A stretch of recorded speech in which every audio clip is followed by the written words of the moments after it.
జూబ్లీహిల్స్ లో భారీ అగ్ని ప్రమాదం జరిగింది. ఫ్యాబ్ ఇండియా క్లాత్ షోరూమ్ లో ఫైర్ యాక్సిడెంట్ చోటు చేసుకుంది. భవనమంతా దట్టంగా పొగలు కమ్ముకున్నాయి. లోపలున్న వారిని బయటకు పంపారు సెక్యూరిటీ సిబ్బంది. 2 ఫైర్ ఇంజిన్లతో మంటలను అదుపు చేశారు. అయితే అగ్ని ప్రమాదంతో రోడ్డు మొత్తం ట్రాఫిక్ జామ్ అయింది.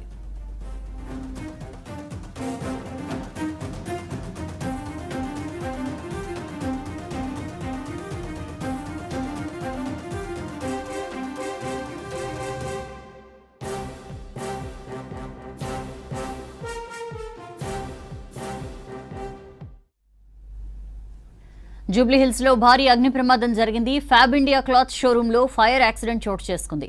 భవనమంతా దట్టంగా పొగలు అలుముకున్నాయి. లోపలున్న వారిని బయటకు పంపారు సెక్యూరిటీ సిబ్బంది. 2 ఫైర్ ఇంజిన్లతో మంటలను అదుపు చేశారు. అయితే అగ్ని ప్రమాదం కారణంగా రోడ్డు మొత్తం ట్రాఫిక్ జామ్ అయింది.